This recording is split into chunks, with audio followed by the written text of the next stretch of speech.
அனைவருக்கும் வணக்கம். எடை குறைக்கிறது, அதிக வெயிட் போடுறது, சதம் இருக்கிறது, ரொம்ப குண்டாக இருப்பாங்க, தொப்பை அதிகமாக இருக்கும், இவங்கெல்லாம் குறையிறதுக்காக வாழைச்சாறு காலையில் வெறும் வயிற்றில் குடிச்சு வந்தீங்கன்னா உடல் பருமன் குறையும். அதே போல் எலுமிச்சை சாறுடன் தேன் கலந்து சாப்பிட்டு வந்தீங்கன்னாலும் எடை பருமன் குறையும். அதே போல் இஞ்சி சாறுடன் மோர் கலந்து சாப்பிட்டு வந்தீங்கன்னாலும் எடை குறையும்.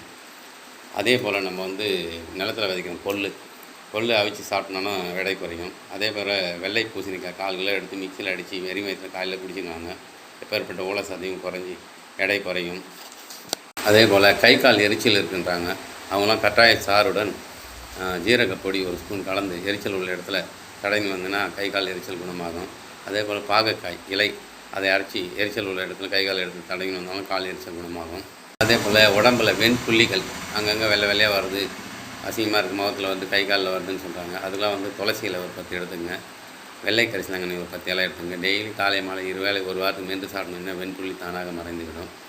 அதே போல் உடம்பில் நாற்றம் அடிக்குதுன்றாங்க, துர்நாற்றம் அடிக்குது, வேர்வை வாசனை அடிக்குதுன்னா வில்வ இலையை அரைச்சி உடம்பு ஃபுல்லாக தேய்ச்சி குளிச்சின்னு வந்தீங்கன்னா அந்த வேர்வை நாற்றம் சரியாகிடும், நல்ல மனம் வீச ஆரம்பிக்கும்.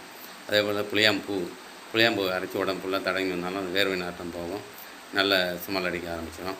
அதே போல் ஆவாரம்பூவை அரைச்சி உடம்பு ஃபுல்லாக தேய்ச்சி குளிச்சின்னு வந்தீங்கன்னா அந்த நாற்றம் குணமாகும், உடம்பு பளபளக்கும்.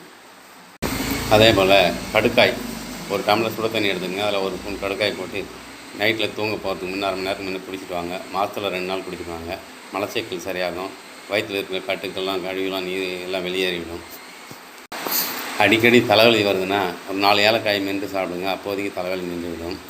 அதே போல் அதிமதுரம் 1 துண்டு எடுத்து வாயில் மென்று சாறு முழுங்கினாலும் நுரையீரல் சுத்தமாகும். அதே போல் நெய் அடிக்கடி உணவில் எடுத்துக்கோங்க, மூளை புத்துணர்ச்சி பெறும், இதயம் பலப்படும். அதே போல் கொத்தவரங்காய் அடிக்கடி உணவில் சேர்த்துனே வாங்க, நரம்பு தளர்ச்சி குணமாகும். அதே போல் விளாம்பழத்தில் வெல்லம் கலந்து சாப்பிட்டு வாங்குங்க, மூளை நரம்பு தளர்ச்சி குணமாகும். அதே போல் வல்லாரையை துவையல் மாரி செய்து சாப்பிடுவாங்க, மூளை புத்துணர்ச்சி பெறும், ஞாபக சக்தி அதிகமாகும், நரம்பு தளர்ச்சி குணமாகும். அதே போல் நீர்மூழ்கி விதைகளை சூடான 1 டம்ளர் பாலில் 1 ஸ்பூன் போட்டு குடிச்சுன்னு வந்தீங்கன்னா நரம்பு தளர்ச்சி வராது, ஆண்மை அதிகரிக்கும். அதே போல் பீர்க்கங்காய் உணவில் அடிக்கடி சேர்த்துங்க, சக்கரை வியாதி கண்ட்ரோலுக்கு வரும், மஞ்சள் காமாலை வராது, கண் பார்வை நல்லா தெளிவடையும். அதே போல் வாய்ப்புண் வயிற்றுப்புண் சரியாக 1 டம்ளர் தேங்காய் பாலுடன் தேன் கலந்து சாப்பிட்டீங்கன்னா வயிற்றில் இருக்கிற புண்ணு வாய்ப்புண் எல்லாமே சரியாகிடும். நம்ம சேனலை சப்ஸ்கிரைப் பண்ணுங்கள், என்கரேஜ் பண்ணுங்கள். இன்னும் சில மருத்துவ குறிப்புகளோடு உங்களை சந்திக்கிறேன். நன்றி, வணக்கம்.